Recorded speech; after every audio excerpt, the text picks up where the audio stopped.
사실은 이번 주간에 좀 21장까지 우리가 20장까지 커버할 생각을 가지고 있었는데요. 20장은 돌아오는 주일날 아침 설교를 통해서 우리가 함께 나누기로 하고 18장과 19장을 오늘 중심으로 해서 성경 여행을 함께 해 나가겠습니다. 이 섹터는 히스기야 왕에 관한 이야기들입니다. 저 유명한 히스기야 왕의 역사에 대하여 이 시간 우리가 공부를 하게 되겠는데요. 지난 주일에도 말씀을 드렸습니다만 히스기야에 관한 기록은 여기 열왕기하 18장으로부터 20장까지의 말씀에, 그리고 역대하 29장으로부터 32장, 그리고 이사야 36장으로부터 39장까지에도 나타나고 있습니다. 오늘 바로 우리가 성경 통독을 하는 우리들의 통독 범위의 마지막 세 장이 바로 히스기야에 관련된 36장부터 39장까지의 내용을 담고 있었죠. 네 장이군요. 그래서 우리는 지난 주간에 이미 지난 수요일 저녁 성경 여행을 통해 북왕조 이스라엘이 아수르에 패전하여 포로로 잡혀가고 멸망한 그런 장면을 이미 보았습니다. 이제 이스라엘은 역사의 뒤안길로 이미 사라져 버린 것이에요. 이제 우리는 한동안 남쪽에 남아있는 유다에 관해서만 공부를 하게 될 것입니다. 사실 이스라엘의 멸망과 포로로 잡혀간 사건은 유다 나라, 남아있는 유다 나라에게 굉장히 귀중한 교훈이 되었을 것이라고 생각합니다. 하나님께서는 이스라엘 백성들이 멸망을 한 이유가 무엇인지, 왜 이스라엘이 망했는지에 대한 세 가지 이유를 분명하게 말씀하셨습니다.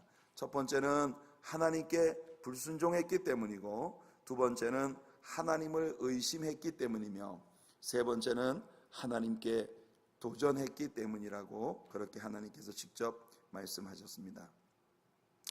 아직 당분간 남쪽 유다 나라가 건재할 수 있었던 것은 북쪽 이스라엘과는 달리 남쪽 유다에는 간혹 선한 왕들이 일어나서 그 선한 왕들에 의해서 신앙적 개혁운동이 일어나고 모든 국민들이 하나님 앞에 전심으로 돌아가 하나님의 구원을 구하는 그런 계절들이 있었기 때문이고, 그 중에 대표적인 인물 하나가 바로 오늘 우리가 다루려고 하는 히스기야라고 하는 인물인 것입니다.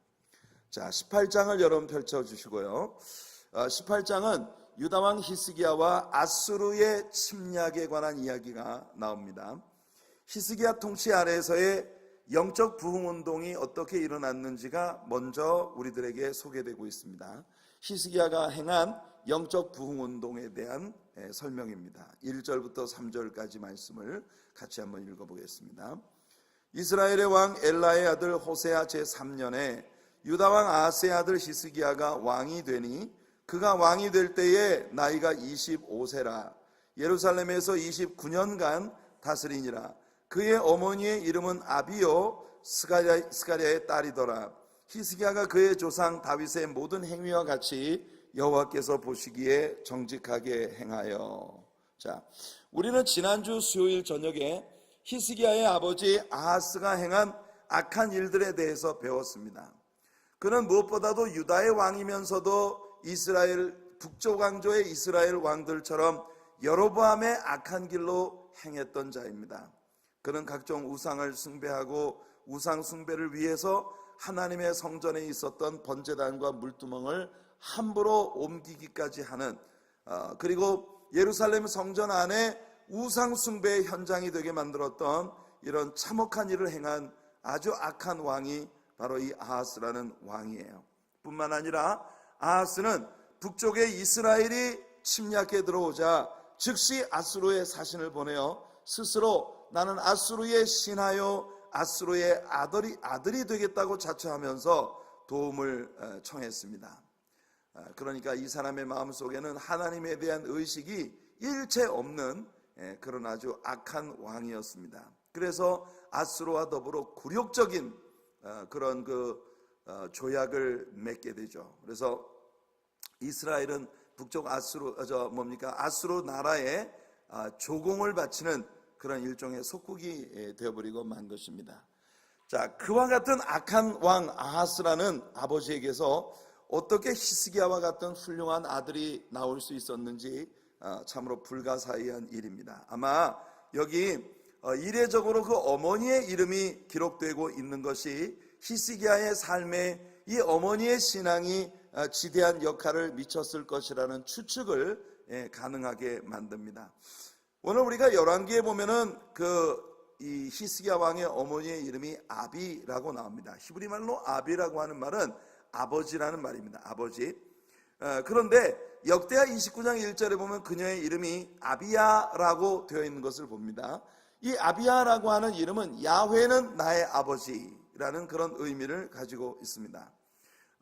그녀의 이름이 여호와 하나님은 나의 아버지이시다 라고 하는 그런 이름을 가지고 있는데, 아마도 그녀는 그녀의 이름만큼 경건하고 그리고 신실한 믿음의 여성이었을 거라고 생각을 합니다. 그래서 왜냐하면 히스기야가 그 악한 아버지 아하스가 행하는 모든 우상 숭배와 더러운 죄악의 행위를 보면서 자랐을 텐데, 그 아버지의 길을 따르지 아니하고 이렇게 다윗의 경건한 길을 따랐다고 하는 것을 보면, 그리고 이례적으로 그 어머니에 관한 왕들의 기록 가운데서 그 왕의 어머니에 관한 기록이 솔로몬의 어머니 바세바에 관한 그 특별한 케이스 이외에는 어머니의 이름들이 언급된 곳이 별로 없는데, 이 아하스의 부인인 아비야라고 하는 여인의 이름이 이례적으로 왕들의 역사 가운데 기록이 되어 있는 것을 보면 분명히 히스기야에게는 그의 어머니의 신앙적인 그런 영향이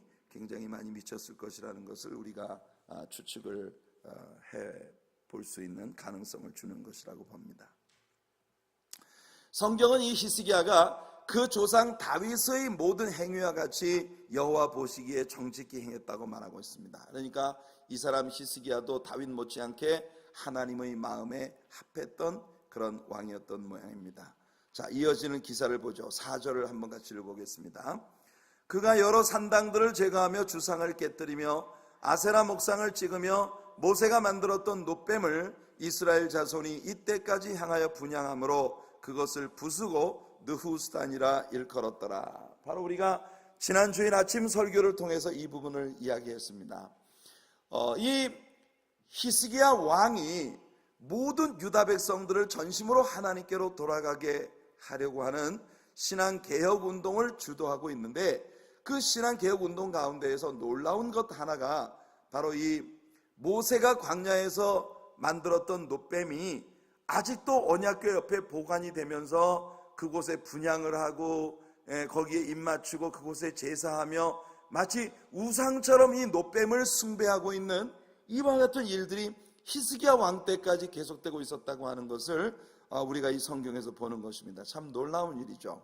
역사 가운데서 이 유다 백성들은 수없이 그들의 살아계신 하나님을 버리고 살아계신 하나님과의 건강하고 올바른 관계를 이제 그 상실한 채 살아갔는데, 중요한 건 뭐냐면 한때 그들의 역사 속에서 일하셨던 하나님을 상징하고 있는 어떤 상징물을 지금까지도 거기에 분향하고 거기에 숭배하고 우상을 숭배하는 것처럼 그 놋뱀을 우상같이 이렇게 숭배를 하고 있는 그런 모습을 우리가 보는 것입니다. 그래서 참 이것이 놀라운 일이에요. 저는 그 신자들의 신앙생활 가운데에서도 많은 경우에 신자들이 정말로 살아계신 하나님과의 매일매일 새로운 관계를 형성하지 못하고 과거 어느 시점에 하나님과 함께하며 누렸었던 지난날의 어떤 영광, 지난날의 어떤 영화, 신앙생활의 옛 간증들, 이런 것에 그저 빠져서 오직 그것만 붙들고 살고 있는 그런 경우를 참 많이 본다는 거예요. 성도 여러분, 여러분들이 현재 나이를 먹어가면서 절대로 지난 과거에 하나님과 함께 나누었던 지난 어느 시점에 나의 신앙생활의 피크였던 때의 그 행복을 붙들고 지금까지 근근덕신 살아가는 그런 신자들이 되지 않으시기를 바랍니다. 바로 오늘 아침 주님과 함께 나눈 대화의 귀한 기쁨, 오늘 아침 하나님께서 내 귓전에 말씀하셨던 세미한 음성을 들은 그 스릴 넘치는 어떤 영적인 감동, 이런 것들이 여러분들에게 날마다 살아서 움직이는 귀한 역사가 있기를 예수님의 이름으로 축원해 드립니다. 지난 과거에도 아름다운 축복과 은혜와 역사로 나와 함께 하셨지만 우리 하나님은 지금도 살아계신 하나님이세요. 아침마다 새롭고 늘 새로우니 주의 성실이 크도소이다. 여러분, 예레미야 애가에서 우리들에게 가르쳐 주었던 바로 그 말씀, 여러분 이 말씀에 우리 하나님의 살아계신 역사를 붙잡는 성도님들 되시기를 예수님 이름으로 축원해 드립니다. 하나님은 그런 것을 기뻐하지 않으셔요. 과거 어느 역사 속에 있었던 그 형상물들, 거기에 내 신앙의 모든 기쁨이 있는 것으로 생각을 한다면 큰일입니다. 하나님은 늘 새로운 것을 여러분들에게 주기를 원하세요. 오늘 아침 새로운 주님의 안에, 내일 아침에 눈 떴을 때 주님은 여러분에게 전혀 새로운 주님으로 여러분들에게 새로운 신앙의 스릴과 기쁨을 허락하시는 그런 은혜가 있기를 예수님의 이름으로 축복해 드립니다. 자, 5절과 6절 말씀을 한번 읽어볼게요. 5절과 6절 말씀은 히스기야라는 사람에 대한 하나님의 느낌을 우리들에게 들려줍니다. 같이 읽을게요. 히스기야가 이스라엘 하나님 여호와를 의지하였는데 그의 전후 유다 여러 왕 중에 그러한 자가 없었으니 곧 그가 여호와께 연합하여 그에게서 떠나지 아니하고 여호와께서 모세에게 명령하신 계명을 지켰더라. 아멘. 여기 보면 여호와께 연합했다. 우리가 지난 주일 아침 설교를 통해서 배웠습니다. 다바크, 이 루시 시어머니를 붙쫓았더라 라고 말할 때 cling unto something, cleave unto something, 이런 그 용어, 무엇에 찰싹 달라붙었다. 바로 이 히스기야는 여호와 하나님께 찰싹 달라붙었다 그 말이에요. 우리 성도님들 하나님께 아주 찰싹 달라붙는 성도님들 되시기 바랍니다. 그 길만이 살 길입니다. 아멘. 하나님께 달라붙는 것만이 여러분들에게 영광이 있고 승리가 있고 축복이 있고 생명이 있고 은혜가 있는 그런 여러분들의 살 길이에요. 그 주님을 만나는 여러분들 되시기를 예수님 이름으로 축원해 드립니다.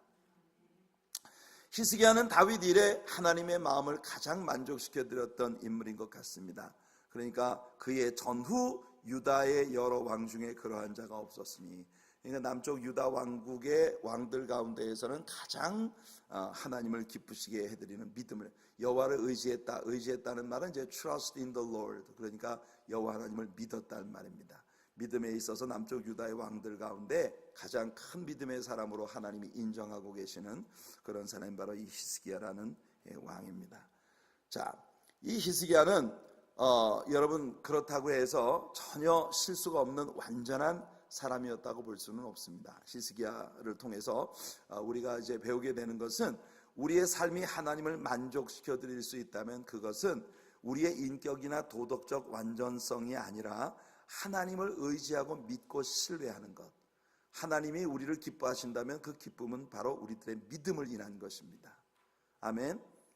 우리가 믿음으로 살면서도 우리들에게는 가끔 인격적인 결함이 나타날 때도 있고 실수와 허물이 나타날 때도 있다는 거예요. 여러분, 성경에 나타난 모든 믿음의 위인들의 모습을 통해 하나님이 우리에게 거듭거듭 증거하시는 게 그겁니다. 사실 다윗이라는 인물도 그렇지 않습니까? 그는 얼마나 치명적인 실수와 상처를 인생에 안고 있는 사람입니까? 그래도 그는 그 실수를 안고 하나님께로 달려갔던 사람이에요. 그는 하나님을 저버리지 않았습니다. 따라서 하나님께서도 그를 버리지 아니하시고 그가 내 마음에 합한 자라고 칭찬하시는 그런 모습을 보는 것입니다. 아브라함은 어때요?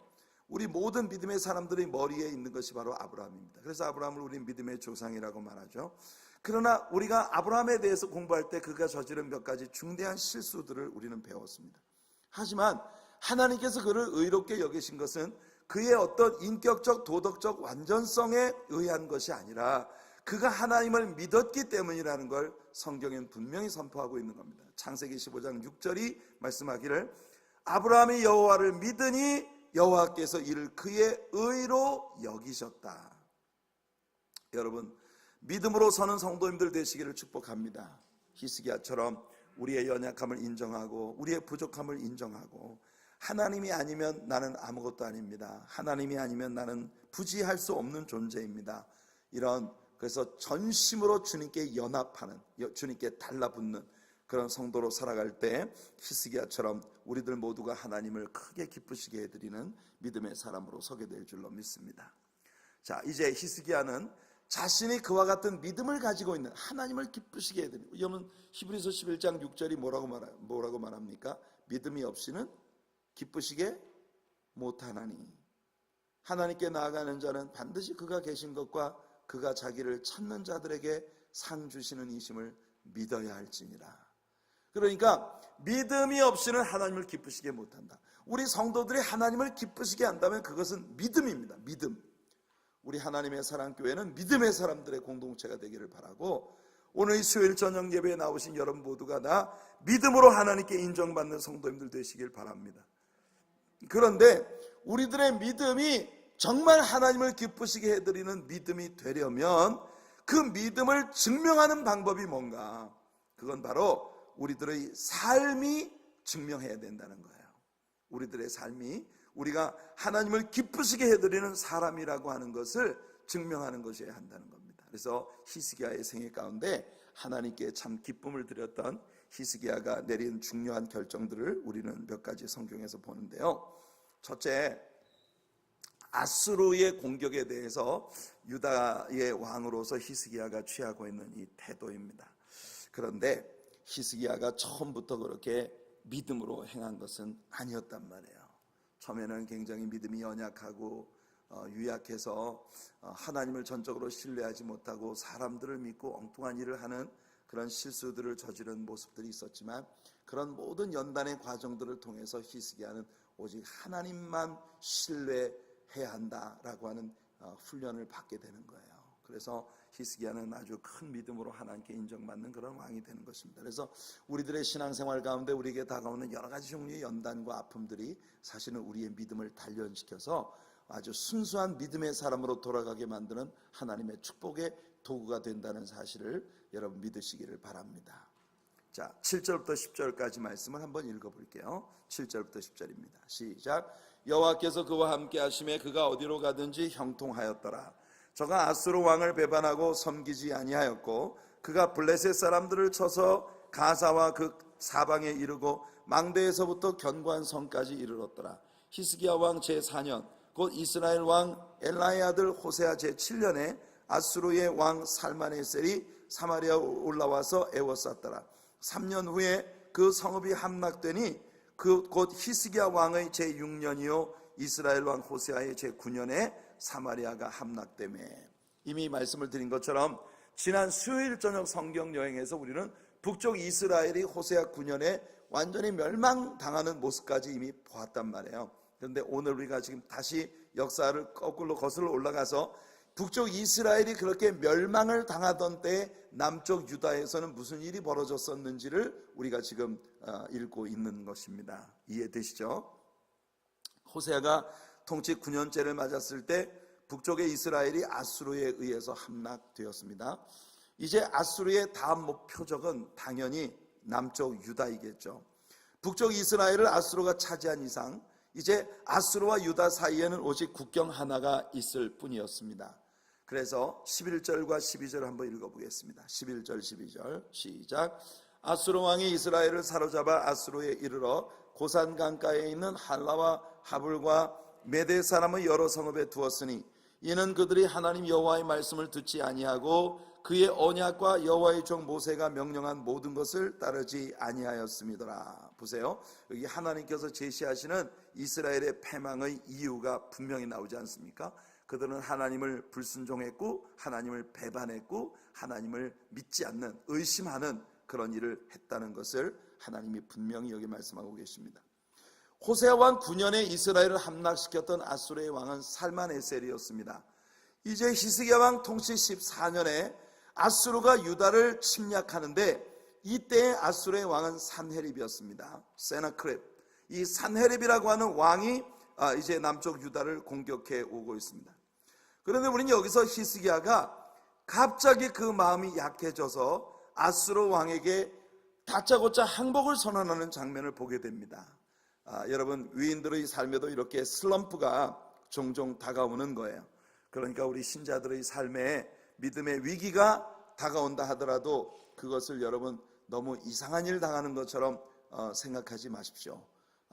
역사 가운데 있었던 모든 믿음의 사람들에게 때때로 이와 같은 믿음의 슬럼프가 있었다고 하는 것입니다. 그러나 그들이 믿음으로 하나님을 의지하기 때문에 그 슬럼프를 극복해내고 일어설 수 있는 거예요. 의인은 7번 넘어질지라도 또다시 일어나거니와 7전8기란 바로 이런 것입니다.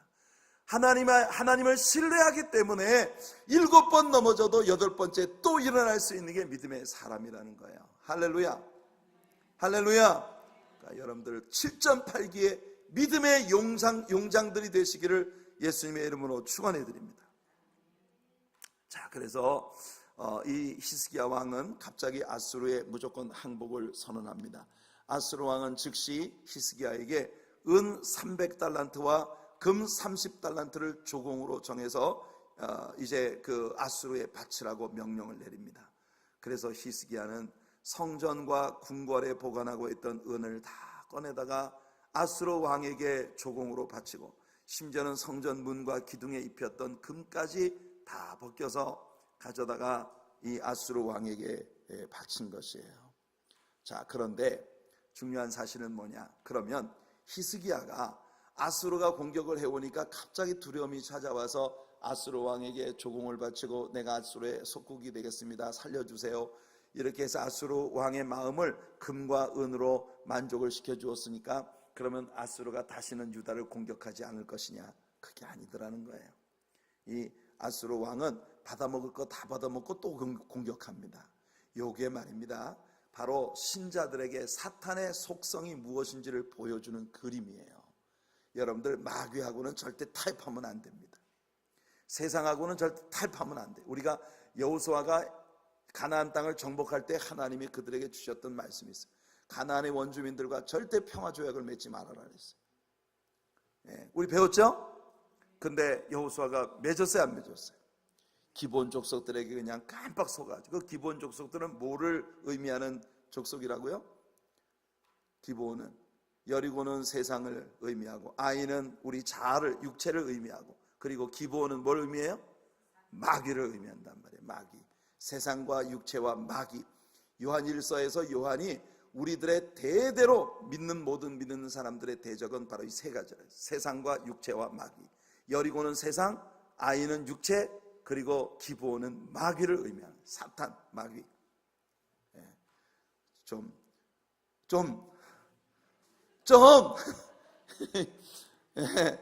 항상 우리 믿는 신자들에게 마귀가 항상 우리 믿는 신자들을 공격해오는 세 가지 무기가 바로 이거예요. 세상과 육체와 마귀. 아멘. 자, 요거 여러분들 절대로 속지 않는 성도님들 되시기 바랍니다.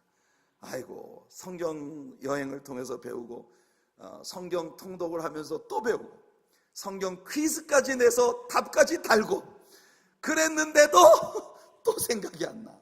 이게 여러분들의 생각이 안 나시는 게 당연하더라고요. 제가 학교를 다녀보니까 알겠더라고. 제가 학교를 다녀보니까 야, 이게 늦게 새로 암기하려고 하는 게 정말 머릿속에 안 들어오더라니까. 그래서 야, 내가 우리 성도님들을 너무 못 외운다고 뭐라고 하지 말아야 되겠다. 그래서 여러분들을 긍휼히 여기는 마음이 생겼습니다. 제 마음에. 은혜로다. 우리 주님의 은혜로. 그래서 여러분들을 긍휼히 여기는 마음이 생겼어요. 자, 다시 한번. 여리고는 뭐예요? 세상. 아이는 뭐예요? 육체. 기브온은 뭐예요? 마귀란 말이에요. 마귀는 아주 간교하게 타협을 요구했어요. 여호수아에게 찾아와죠. 완세 여호수아요, 막 이러면서 당신의 그 위대한 명성을 우리가 저 땅의 끝에서도 들었습니다. 우리는 당신의 이 공격 목표인 이 가나안 종족들 중 하나가 아니라 우리는 원방에 살고 있는 사람들인데, 여호수아 장군님의 이 위대한 역사를 듣고 우리가 여호수아 장군님께 화채를 청하러 왔나이다 하면서 아주 먼 곳에서 온 사람들처럼 말이죠, 연극을 한 거예요. 옷은 다 떨어지고 먼지를 탁 뒤집어 쓰고, 그리고 손에는 곰팡이가 하얗게 핀 바싹 마른 빵을 들고, 우리가 고향에서 떠나올 때 새로 빵을 만들어 가지고 들고 왔는데, 이 보십시오, 곰팡이가 하얗게 피고 완전 바짝 말랐지 않습니까? 신발은 완전히 새 신발을 엮어갖고 왔는데 누덕누덕 떨어지고 온몸에 먼지 뒤집어 쓰고 우리는 저 원방에서 왔습니다. 마귀는 말입니다, 연극의 귀재예요. 이래가지고 여호수아를 유혹을 해가지고 여호수아하고 평화조약을 딱 맺고 나니까 글쎄 바로 그 다음 공격 목표가 바로 그 기브온 족속. 그래서 그 기브온 족속들을 데려다가 종을 삼았다는 것으로 위안을 받았는데, 그 기브온 족속들을 종으로 삼으면서, 그러니까 애굽에서 오랫동안 종살이하던 이 사람들이 처음으로 남을 종으로 부릴 수 있게 되었을 때 그 종들에게 뭐부터 시켰어요? 성전에 물 깃는 일과 나무 패는 일부터 시켰다. 그러니까 하나님 앞에 성전 제사를 드리는 일을 이스라엘 백성들이 얼마나 힘들게 생각했으면 종으로 부릴 수 있는 사람들이 생기자마자 이것부터 떠넘긴 거예요. 근데 사실은 이 성전 제사에서 나무 패는 일과 물 깃는 길이 노른자위인데, 하나님 앞에 올려드리는 희생 제사의 노른자위인데, 노른자위를 갖다가 남한테 다 시켜놓고 자기들은 뒷짐지고 이러고, 이게 여러분 그들의 신앙이 벌써 하나님과 얼마큼 멀어지고 있는가 하는 걸 보여주는 것입니다. 그래서 우리는 마귀하고 타협하면 안 됩니다. 여기 보니까 히스기야가 사내립하고 타협을 하자고 했는데 글쎄 받아먹을 거 다 받아 처먹고, 그러고 나서 공격을 또 해오는 거예요. 그래서 여러분 17절 한번 보세요. 17절. 이제 아수르 왕이 아주 꾀를 내가지고 말입니다, 자기의 여러 군대 장관들을 대군들을 거느리고 그리고 이제 이스라엘을, 유다를 공격해 오는 거예요. 17절 시작. 아수르 왕이 다르단과 랍사리스와 랍사게로 하여금 대군을 거느리고 라기스에서부터 예루살렘으로 가서 히스기야 왕을 치게 하며 그들이 예루살렘으로 올라가니라. 그들이 올라가서 윗못 수도 곁 곧 세탁자의 밭에 있는 큰 길에 이르러 서니라. 자 보세요. 사내립은 대군을 파견해서 예루살렘을 포위하고 있는 것입니다. 자 18절 19절 읽어볼게요. 시작. 그들이 왕을 부르매 힐기의 아들로서 왕궁의 책임자인 엘리야김과 서기관 셈나와 아삽의 아들 사관 요아가 그에게 나가니 랍사게가 그들에게 이르되 너희는 히스기야에게 말하라. 대왕 아수르 왕의 말씀이 내가 의뢰하는 이 의뢰가 무엇이냐. 자, 이 아수르 왕이 랍사게를 보내서 먼저 히스기야가 가지고 있는 이 신앙에 대해서 도전을 하는 거예요. 네가 가지고 있는 이 믿음이 도대체 뭐냐, 이 믿음이 무슨 믿음이냐 하면서 그 히스기야 왕의 믿음에 대해서 먼저 도전을 하는 거예요. 여러분, 마귀가 여러분들을 공격할 때 제일 먼저 여러분들을 흔드는 게 뭐냐면 믿음을 흔드는 거예요. 돈도 중요하고 건강도 중요한 거 다 중요하지만 믿음이 흔들려 버리면 여러분 아무리 모든 좋은 걸 갖고 있어도 다 소용없습니다. 믿음이 흔들리면 안 돼요. 여러분들 믿음을 끝까지 지키는 성도님들 되시길 바랍니다. 랍사게는 두 가지를 제시함으로써 유다 백성들을 두려움에 빠뜨리고 있습니다. 첫 번째로 랍사게는 유다가 애굽을 의지하려 한다는 것을 알고 있어요. 그러니까 이 히스기야 왕이 아수르가 이 유다를 공격해 오니까 이제 애굽하고 손을 잡으려는 걸 알고 이 애굽에 대해서 말합니다. 야, 애굽이 뭐냐? 애굽은 상한 갈대와 같아서 전혀 의지할 힘이 없는 나라다. 네가 애굽을 의지하면 오히려 갈대가 손을 찌르는 것처럼 너희들의 손이 가시에 박히게 될 것이다. 네, 그렇습니다. 세상을 의지하면 손에 가시만 박힐 뿐입니다. 이 맞는 말이에요. 근데 바로 사내립이 랍사게를 보내서 유다왕 히스기야를 위협하는 그 첫 번째 이야기가 그거예요. 그 다음에 그 다음 말을 들어보세요. 22절 한번 읽어볼게요. 성경에서 읽어봅시다. 시작. 너희가 내게 이르기를 우리는 우리 하나님 여호와를 의뢰하노라 하리라. 마는 히스기야가 그들의 산당들과 제단을 제거하고 유다와 예루살렘 사람에게 명령하기를 예루살렘 이 제단 앞에서만 예배하라 하지 아니하였느냐 하셨나니. 자, 여보세요. 이거 굉장히 중요한 이야기입니다. 이 사내립은 왕과 백성들 사이에 오해를 불러일으켜서 왕과 백성들 사이를 이간질시키는 일을 하는 겁니다. 그러니까 두 가지 공격을 해오는 거예요. 첫째는 뭐냐? 니네들이 애굽을 믿는다고 웃기지 마. 애굽은 이미 상한 갈대야. 애굽을 의지했다가는 갈대가 부러지면서 손에 가시만 찔릴 것이다. 그 다음에 두 번째로 히스기야가 여호와 하나님을 믿으라고 백성들에게 얘기하는데 그 여호와 하나님을 믿으라고 하면서 사실은 히스기야가 뭐 했냐? 산당들을 다 제거하지 않았냐? 산당들을 제거하면 너희들이 산당에서 여호와 하나님께 제사하는데 그 산당들을 다 제거해놓고 제사는 오직 예루살렘 성전에서만 드리라고 하지 않았느냐? 그러니까 사실은 히스기야는 여호와를 믿는 게 아니다 하면서 왕과 백성들 사이를 이간시키는 거예요. 여러분, 이 이야기를 잘 생각해 보세요. 지금까지 우리가 유다 왕들의 역사를 공부하면서 유다 왕들이 굉장히 선하고 착한 왕이었다 하더라도 하나님이 항상 아쉽게 생각하는 거 한 가지가 뭐냐? 산당을 제거하지 않았다는 것이었습니다. 그러나 히스기야 왕은 다윗 왕 이래로 남쪽 유다의 왕들 가운데 전무후무한 믿음의 사람이라고 했단 말이에요. 그 히스기야는 다른 왕들이 선한 왕들이라도 함부로 손댈 수 없었던 산당들을 다 제거시켜버렸단 말이에요. 이 산당이 뭡니까? 산당이라고 하는 건 예루살렘 성전이 세워지기 전에 이 이스라엘 백성들이 하나님 앞에 제사하기 위해서 만들었던 여러 지역 성전들이었단 말이죠. 이 성전이 아니라 지역 제단들이었단 말이에요. 그런데 우리 하나님께서 이스라엘 백성들에게 내린 명령은 뭐냐? 오직 이 예루살렘에 모여서 하나님께 예배를 드리라고 했어요. 그래서 예루살렘 성전이 세워지고 난 다음에는 하나님께서 이 산당들을 다 제거시키기를 원했는데, 왜냐하면요, 이 산당들은 제사장들의 영향력 아래 있지 않은 제단들이기 때문에 제사장들에게 건강한 성경적인 가르침이 없이 세워진 제단들이어서 이 제단들은 이단적인, 하나님을 섬긴다고 세워졌지만은 하나님을 숭배하는 것이 주변에 있는 온갖 가나안 원주민들의 이방 우상 신들을 갖다 놓고 그 신들을 숭배하는 온갖 잡신들을 숭배하는 그런 제단으로 타락해버렸기 때문에 이 산당들을 계속 그 왕들이 함부로 손을 댈 수가 없어서 이게 신앙적인 문제이기 때문에, 그런데 히스기야는 용감하게 산당들을 다 제거시키고 예배는 오직 예루살렘 성전에서만 드려라. 그 말은 곧 성경으로 돌아가야 된다는 거였어요. 여러분, 한때 교회의 역사 가운데 보면은 교회 중심으로 신자들이 신앙생활을 하지 않고 어디 이상한 제단 쌓는 사람들 쫓아다니면서 교회를 무시하고 제단 쌓는 사람들이 가지고 있는 어떤 신비주의적인 그런 이상들을 쫓아다니는 사람들이 많았단 말이에요. 하나님이 이런 걸 기뻐하지 않으십니다. 그런데 이 유다의 역사에 보면 꼭 그런 일들이 벌어진 거예요.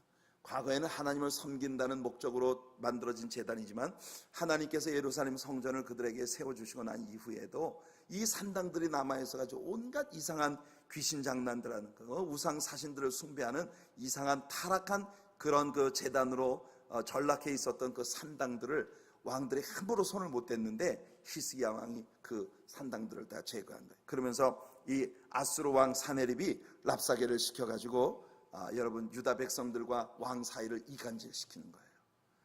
이 사탄이 말입니다, 오늘날도 하나님을 믿는 자녀들에게 가지고 오는 공격은 항상 같아요. 사탄은 지금도 신자들을 공격해 올 때 이 두 가지 방법을 쓰는 거예요. 하나는 물질이나 정치적 권력이나 이런 것을 가지고 위협을 해오고, 그러니까 세상의 모든 건강을 위협하고 물질을 위협하고 삶의 여러 가지 우리의 삶을 유지해 나가기 위한 그런 것들을 공격합니다. 그 다음에 두 번째가 뭐냐? 꼭 주의 종과 성도들 사이를 이간질시켜가지고 주의 종이 가지고 있는 생각이 그런 게 아닌데 혼자 그냥 오해를 해가지고 이 교회가 주의 종과 성도들 사이에 벽이 생기고, 이게 꼭 마귀가 하는 짓이에요. 이게 사네립이 하는 일이 아주 마귀가 하고 있는 그런 일을 그대로 보여주는 겁니다. 그래서 랍사게가 유다 백성들의 그 군사력을 완전히 과소평가하고 조롱하는 이야기를 합니다. 야, 너희들 가운데 말을 탈 수 있는 사람을 한 명이라도 찾는다면 내가 왕에게 말해서 2,000마리의 말을 그 사람에게 주겠다.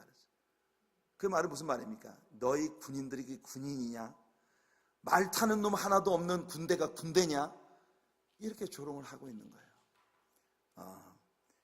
그들은 자신들이 유다를 공격해오는, 유다를 침략하는 일이 사실은 유다를 멸절시키려는 하나님의 계획이라고 그렇게 이야기를 합니다. 아주 교묘한 자들이에요. 그래서 여러분, 오늘날도 마찬가지입니다. 성도님들이 사탄의 공격을 받을 때 사탄의 제일 무서운 도구가 뭐냐면 하나님이 나를 버렸다라는 생각을 갖게 만드는 거예요. 성도님들이 시험을 받을 때 다른 거 다 이길 수 있는데 하나님이 나에게 지금 이 징계를 주고 계시다, 그럼 그게 제일 두려운 겁니다. 사실은 여러분, 하나님은 여러분들을 사랑하세요. 끝까지 하나님 여러분 버리지 아니하십니다. 믿습니까? 그걸 꼭 믿으시길 바랍니다. 근데 마귀는 계속 내가 하나님께 버림받았다, 하나님 나에게 관심이 없다, 내가 아무리 부르쳐도 하나님 듣지 않으시니까, 이것은 신자에게 가장 절망적인 일이죠. 그래서 히스기야와 유다 백성들에게 이렇게 조롱을 하면서 하나님이 너희들을 버렸다, 그러니 너희들은 아수르 왕에게 항복해라, 이렇게 말하고 있는 겁니다. 여러분, 지금까지 이 모든 말들을 랍사게는요 유대말로 했어요. 유대말로. 그러니까 이제까지 이 말을 듣고 있던 히스기야 왕이 흥미로운 이야기를 합니다. 26절 한번 같이 읽어볼게요. 26절 시작. hil기야의 아들 엘리야김과 셈나와 요아가 랍사게에게 이르되 우리가 알아듣게 싸우니 청하건대 아람말로 당신의 종들에게 말씀하시고 성 위에 있는 백성이 듣는 데서 유다말로 우리에게 말씀하지 마옵소서. 이게 무슨 말입니까? 히스기야 왕이 이 사신들을 시켜서 그들에게 하는 말이 뭐냐, 저 랍사게에게 가서 유대말로 하지 말고 아람말로, 시리아말로 하라고 해라. 시리아말로 이야기해도 우리가 다 알아듣는다. 유다말로 하지 마라. 유다말로 말하면 저 성벽 꼭대기에 있는 아무것도 모르는 무지몽매한 백성들이 그 소리를 다 들으면 백성들의 마음이 심하게 상처받고 흔들릴 테니까 아람말로 하라고 가서 이야기를 한 거예요. 그런데 그놈이 아람말로 하겠습니까? 우리 고관들은 아람말을 다 알아들으니 시리아말로 해도 우리가 다 알아듣습니다. 그러니까 여러분, 원래 히브리 말이 아람 방언하고 굉장히 많이 연결되어 있는 그런 언어거든요. 그러니까 아람말은 spoken language이고요, 히브리 말은 written language예요. 그러니까 동일한 뿌리를 가지고 있는 언어예요. 그래도 저 무지몽매한 우리 유다 백성들이 알아듣지 못하게 아람말로 얘기해도 우리 고관들은 다 아람말을 아니까 아람말로 알아들을 수 있다. 그러니까 아람말로 해라. 27절 보세요. 랍사게가 뭐라고 말합니까? 27절 시작. 랍사게가 그에게 이르되 내 주께서 내 주와 내게만 이 말을 하라고 나를 보내신 것이냐? 성 위에 앉은 사람들도 너희와 함께 자기의 대변을 먹게 하고 자기의 소변을 마시게 하신 것이 아니냐 하고. 와, 여러분, 이거 얼마나 정말 더러운 모욕적인 이야기라고. 야, 랍사게가 하는 말이, 우리 사네립 왕이 나를 너희들에게 보낸 것은 너희 고관들한테만 이야기라고 보낸 것이냐? 이 백성들 모두에게 사네립 왕의 대변과 소변을 먹게 하라고 보낸 것이 아니냐? 이런 굴욕적인 언사를 하고 있는 겁니다. 사탄의 계교가 항상 그래요. 참 신기합니다. 사탄은요, 즉시 모든 사람들의 귀에 낙심과 분열을 초래하는 말을 퍼뜨리는 데 귀재입니다. 사탄은 언제나 교회와 성도들의 친교를 무너뜨리기 위해 아주 잘 알아들을 수 있는 말로 사람들의 귀에 말합니다. 참 이상하죠? 목사님이 성경을 가르쳐 줄 때는 정말 잘 알아들은 말로 가르치기 위해서 너무너무 애를 쓰는데도 그렇게 안 들려. 근데 이상하게 마귀가 속삭이는 그런 말은 귀에 쏙쏙 들어와. 이게 신앙생활을 하면서요, 정말 많은 사람들에게 다가오는 이 문제예요, 문제. 목사님은 강대상에서 여러분들에게 말씀을 가르치려고 정말 밤잠을 설쳐가면서 공부하고 준비하고 여러분들에게 가르쳐요. 근데요, 아무 생각 없이 여러분들에게 툭툭 던지는 마귀의 말들은요, 귀에 쏙쏙 들어와. 얼마나 많은 성도님들이 하나님 앞에서 마음을 뺏기는 일이 너무 쉽게 마음을 뺏겨버리고 마는지. 랍사게는 이제 그 히스기야 왕과 그 신하들의 제안을 무시하고 아주 TV 방송에 대고 외치고 있는 거예요. 사네립과 랍사게의 계교가 얼마나 교활한지 보세요. 랍사게는 백성들에게 히스기야에게 속지 말아라. 히스기야가 너희들을 위하는 왕인 줄 아냐? 하면서 왕과 그들 사이를 이간질시키는. 그는 너희를 지킬 능력이 없다. 또한 여호와 하나님이 너희들을 지켜줄 수 있을 것 같으냐? 아수르 왕 앞에서 애굽의 왕도 암몬의 왕도 모압의 왕도 아무도 그 백성들을 이 아람 나라 아수르 왕 앞에서 지켜내지 못했어. 여호와 하나님도 너희를 지키지 못할 것이다. 그런데요, 이때 유다의 군사들과 유다 백성들이 한마디도 입 밖에 말을 내지 않았습니다. 우리는 이 유다 백성들에게 박수를 보내야 돼요. 왜냐? 이것이 히스기야 왕이 그들에게 내린 명령이었기 때문입니다. 36절, 지난 주일 아침 설교에서 얘기했죠. 36절 한번 읽어볼게요. 36절입니다. 시작. 그러나 백성이 잠잠하고 한마디도 그에게 대답하지 아니하니 이는 왕이 명령하여 대답하지 말라 하였음이라. 여러분, 이런 말에는 대꾸 자체를 할 필요가 없어요. 무시해버려야 돼요. 우리가 입을 열면 열수록 더 함정에 빠지게 됩니다. 이럴 땐 입을 꼭 다물고 오직 하나님 앞에만 내 마음을 쏟아놔야 합니다. 이게 성도의 지혜예요. 아멘. 여러분들에게 이런 지혜가 있으시길 바랍니다. 자, 이제 이 사신들, 히스기야 왕이 보낸 사신들이 랍사게가 전한 사내리의 말을 왕에게 다 전하러 왔습니다. 37절을 읽어볼게요. 시작. 이에 hil기야의 아들로서 왕궁 내의 책임자인 엘리야김과 서기관 셈나와 아삽의 아들 사관 요아가 옷을 찢고 히스기야에게 나아가서 랍사게의 말을 전하니라. 얼마나 속이 상했겠어요. 저는 목회자로서 많은 때 이들이 옷을 찢었던 그 고통과 마음 답답함과 속상함을 느낄 수가 있습니다. 지난 금요일 저녁 심야 예배를 드릴 때는 제가 이 고대 이스라엘 사람들 같으면 옷을 잡아 찢고 싶은 그런 말할 수 없는 절박함을 마음속에 느꼈어요. 정말 제 마음은 이 생명과 사랑의 대잔치로 인해서 속이 끓습니다. 우리가 이 귀한 축제를 선포해 놓고 이제 5주차에 접어들고 이제 축제의 첫 주간을 맞이하기 전 심야 기도회로 온 교인들이 모여서 함께 주님 앞에 기도로 마음을 쏟기를 바랬습니다. 아무리 외쳐도 아멘 한마디 하지 않고 하고 계시는 우리 성도님들, 그리고 제가 그날 금요 심야 기도회에 좀 성도님들이 다 같이 모여서 같이 좀 기도하자. 난 좀 하나님 앞에 엎드려서 기도로 좀 마음을 쏟고 싶은데 기도를 하라는 자리에 그냥 성도님들이 정말 제가 생각할 때 꼭 와야 될 사람들이 안 오고 나중에는 설교가 끝나고 난 다음에 통성 기도를 시켜놓고 내가 기도를 하는데 나는 정말 가슴이 찢어지는 기도를 드리고 있는데 아멘을 한 사람도 안 해. 얼마나 가슴이 아픈지 정말 제가 막 옷을 잡아 찢고 싶은 막 그런 그 마음이 마음속에서 너무너무 정말 그날 밤은요 제가 목소리를 잃어버렸어요. 나중에 얘기를 들으니까 권사님들이 낮에 우리 집에 오셨다가 또 어디 또 다른 권사님 집에 가가지고 저녁을 실컷 드시고 오셔서 예배 시간에 졸려서 죽을 뻔했다고 하더만. 그러니까 여러분, 아이고 우리 교회 기도대장 권사님들도 입 꼭 다물고 빨리 예배만 끝나기를 바라는 간절한 마음 많이 느껴지고 있었던 그 밤, 저는 정말 죽을 것 같았습니다. 여러분, 목사를 더 이상 그렇게 불쌍하게 만들지 마소서.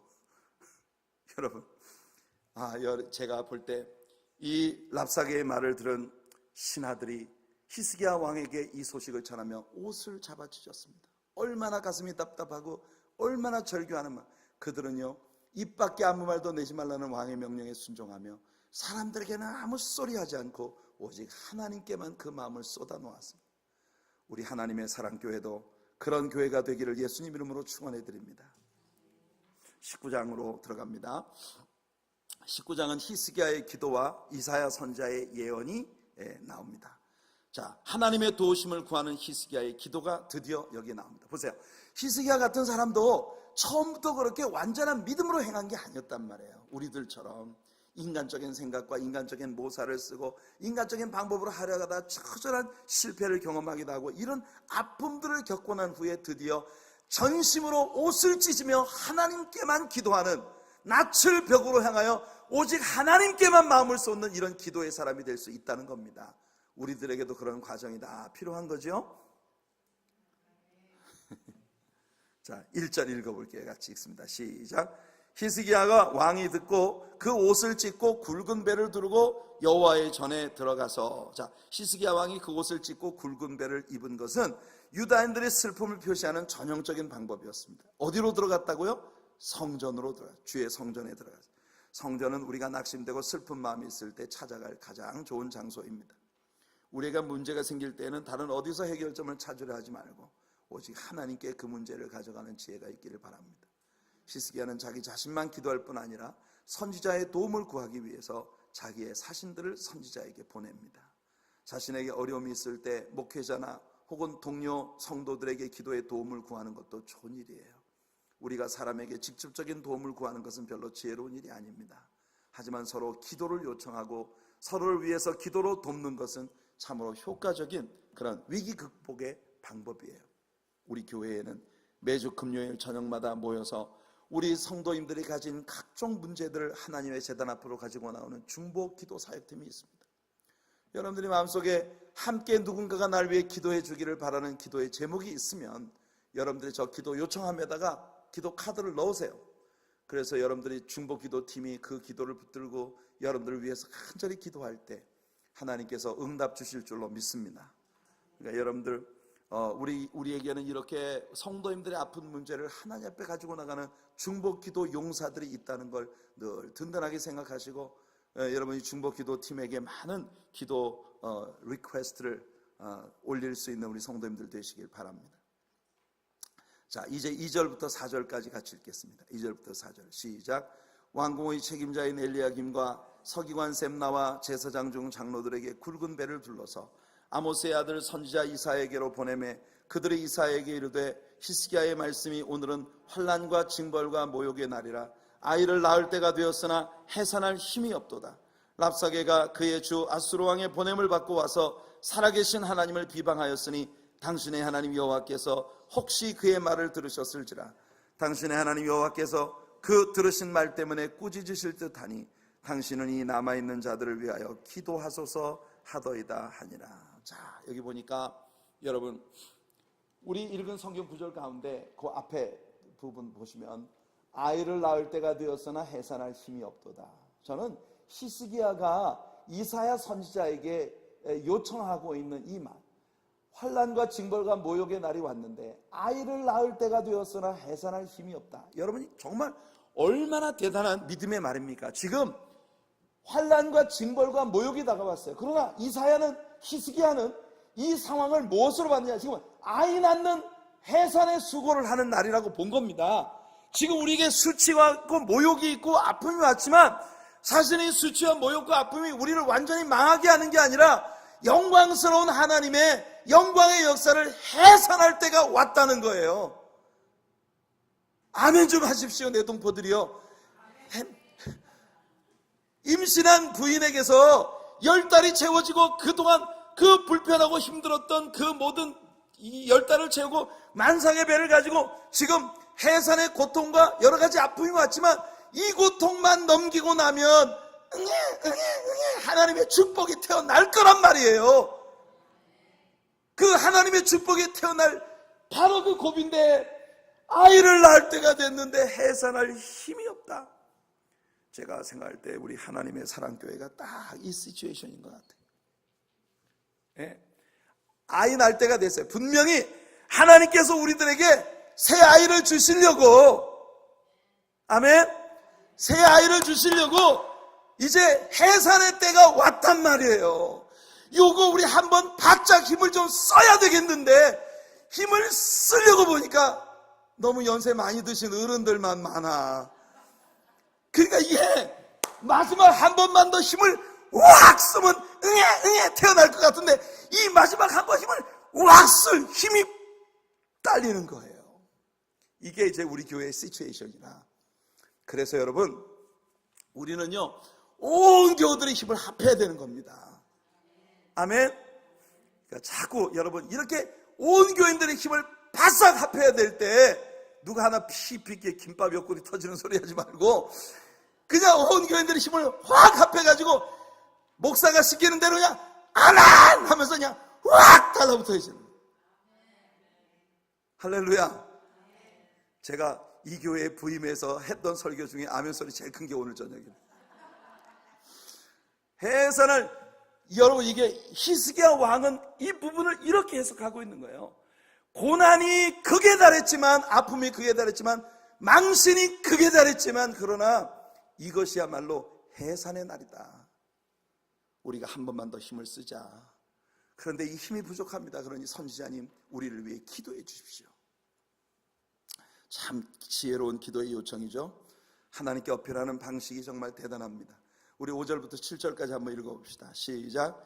이와 같이 히스기야 왕의 신복이 이사야에게 나아가니 이사야가 그들에게 이르되 너희는 너희 주에게 이렇게 말하라. 여호와의 말씀이 너는 아수르 왕의 신복에게 들은 바 나를 모욕하는 말 때문에 두려워하지 말라. 내가 한 영을 그의 속에 두어 그로 소문을 듣고 그의 본국으로 돌아가게 하고 또 그의 본국에서 그에게 칼에 죽게 하리라 하셨느니라 하더라. 와우. 여러분, 이 예언은요 문자 그대로 이루어집니다. 보세요. 하나님께서 얼마나 우리들에게 용기를 주시는지. 우리들의 믿음의 크기가 중요한 게 아닙니다. 사실 우리 믿음이 커봤자 얼마나 더 크겠어요. 사이즈의 문제가 아니에요. 다 조금씩 연약하고 다 우리는 부족합니다. 때때로 의심하고 때때로 넘어지는 게 다 우리들의 존재예요. 다 우리 도토리 키재기입니다. 우리가 뭐 어떤 사람이다 막 엄청난 믿음을 우리가 가지고 있어서 놀라운 역사가 일어나는 게 아니에요. 여러분, 하나님께 누가 이 문제를 더 빨리 가져가느냐, 이게 중요한 거란 말이에요. 히스기야는요 어려움이 많고 자기 약점도 많았지만 이 문제를 하나님께 즉시 가져갔다는 거예요. 하나님 마음 확신합니다. 너는 걱정할 필요 없다. 왜냐하면 아수르 왕 사네립과 싸울 사람은 네가 아니라 바로 나다. 하나님이 우리가 지금 행하고자 하는 이 모든 일을 하나님이 행하시겠다는 거예요. 그러니까 기도만 함께 하자고요. 기도라도 함께 하자고요. 그렇게 하나님께 마음을 쏟아 놓으면 하나님이 하시겠다는 겁니다. 이게 이 역사예요. 너는 걱정할 필요 없다. 이 싸움은 네가 싸울 게 아니라 이 전쟁의 싸움은 나에게 속한 것이다. 이게 하나님의 선포인 겁니다. 흥미로운 사실은 히스기야 왕이 자신과 나라의 문제를 하나님께 의뢰하러 사람을 보낼 때 벌써 하나님께서 일을 시작하셨다는 거예요. 얼마나 스릴 넘치는 일입니까? 여러분, 우리가 기도를 하겠다고 마음의 작정만 딱 하면 벌써 하나님 일하기 시작하셔요. 아멘. 그래서 척스미스 목사님이 그런 말씀 하시는 거 들었어요. 성도가 기도를 하기 시작하면 천사들의 세계에 비상이 걸린대. 천사들이 성도가 아무개 성도가 다 교회에 와서 엎드려서 기도를 시작하면 천사들이 야야 빨리 준비해 이제 하나님이 곧 비상을 거실 거야. 왜냐면 저 성도가 하나님 앞에 울고 기도하기 때문에 하나님 분명히 우리한테 이제 심부름 시키시려고 비상을 걸 거야. 이게 천사들의 세계에서 벌어지고 있는 일이라는 거야. 얼마나 지혜로운 말입니까? 여러분들이 기도를 시작하겠다고 제스처만 취해도 벌써 하나님은요 천사들한테 심부름 벌써 시키셨어요. 다니엘이 그랬잖아요. 금식 기도를 시작하는 첫째 날에 벌써 하나님이 천사를 보내셨다니까. 여러분, 하나님께서 이런 역사를 우리에게도 주실 줄로 믿습니다. 랍사게가 히스기야 왕과 유다 백성들에게 큰 소리 쳐놓고 돌아가는데 생각지 못한 싸움이 벌어져서 자기의 왕 사네립이 림나와 싸움을 벌이고 있다는 소식을 듣습니다. 그런데 엎친 데 덮친 격으로 구스 곧 이디오피아 왕 디르하가 아수르 왕과 싸우러 이제 올라온다는 그런 전갈이 옵니다. 그러므로 사네립이 즉시 예루살렘을 공격할 수가 없게 돼버렸단 말이에요. 그래서 이번에는 히스기야 왕에게 또다시 편지를 보냅니다. 사네립은 이 편지를 통해서 이사야 선지자를 통해 용기를 얻고 있을 히스기야를 또다시 혼란에 빠뜨리고자 하는 거예요. 하지만 이젠 히스기야에게 믿음이 생겼습니다. 할렐루야. 벌써 하나님께서 일을 시작하신 것이 눈에 보이지 않습니까? 하나님께서 뭐라고 말씀하셨습니까? 저 사네립이 분명히 이상한 소문을 듣고 돌아갔다가 지가 딴 일로 죽임을 당하게 될 것이라고 분명히 얘기하셨거든요. 그래서 히스기야는 드디어 사네립이 보낸 두 번째 위협의 편지를 들고 성전으로 들어간 것이에요.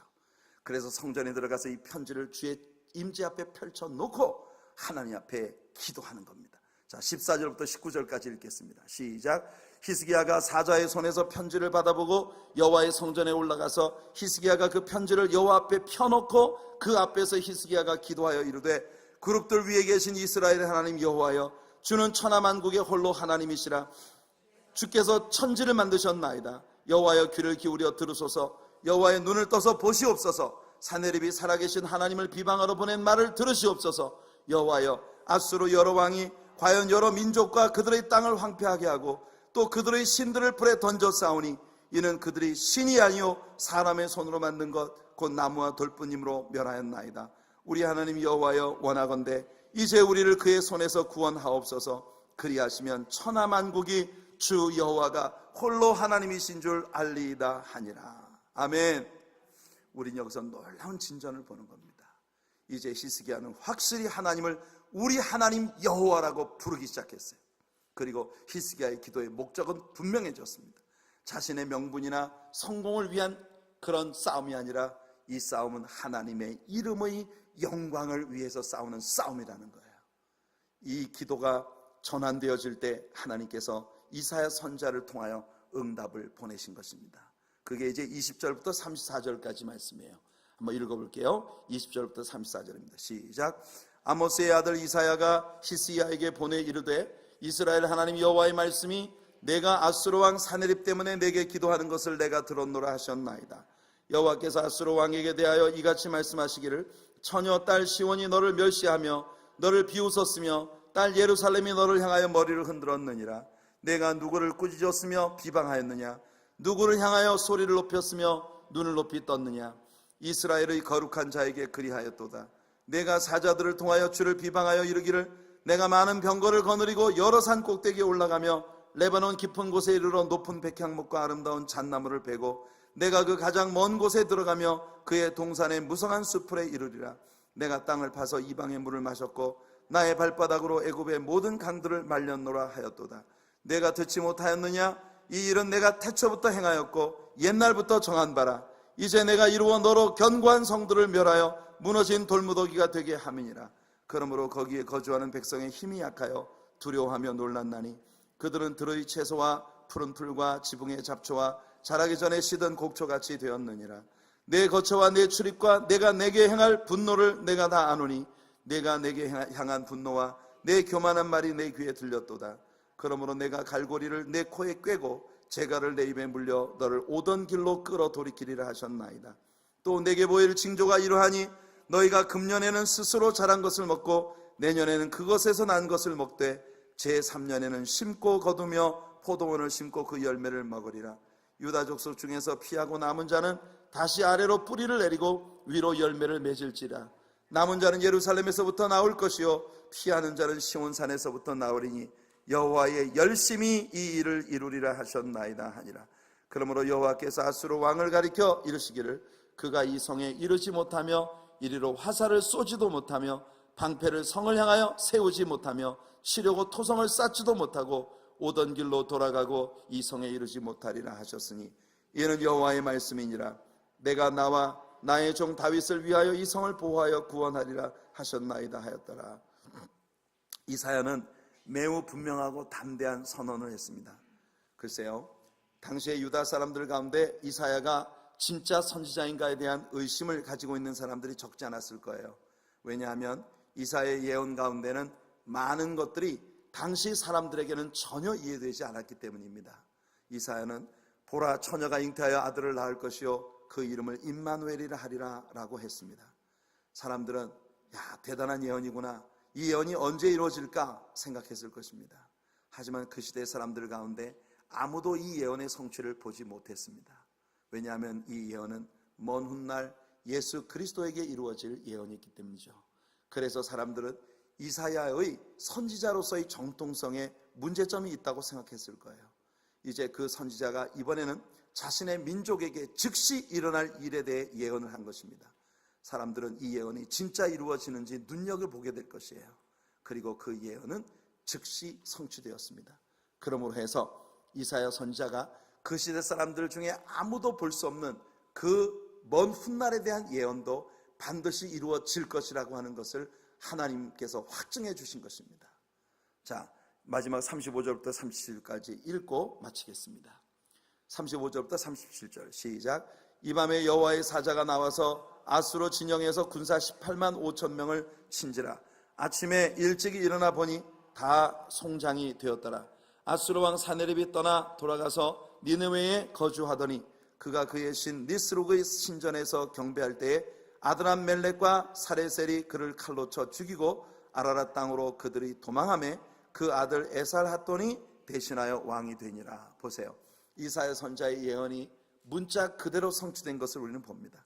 아수르 왕 사네립은 유다를 공격하지 못, 화살 한 방 쏴보지 못하고 본국으로 돌아갔고, 본국에 돌아가서 니스록이라고 하는 그들의 신의 신전에서 경배하다가 여러분 암살을 당하고 마는 것입니다. 18만 5천 명의 군사를 보냈으나 하나님께서 여호와의 사자, 즉 천사를 보내셔서 하룻밤 사이에 18만 5천 명을 완전히 섬멸시켜 버리셨어요. 결국 사내립은 18만 5천 명의 군사를 잃고 본국으로 돌아갔으나 반란이 일어나서 반란에 의해 죽임을 당하고 마는 것입니다. 성도 여러분, 우리가 히스기야처럼 믿음의 갈등을 가질 때가 많고 우리의 믿음이 유약해질 때가 많이 있지만, 그러나 여러분, 궁극적으로 우리가 믿음이 얼마나 크고 강한가 하는 문제가 아니라 그래도 여러 가지 시련과 연단을 통해 우리의 믿음이 더 온전해지며 하나님을 온전히 신뢰하는 믿음으로 돌아설 때 우리가 비록 연약할지라도 하나님께서 우리를 긍휼히 여기셔서 우리의 기도에 응답하시고 우리들의 삶을 축복하신다는 것입니다.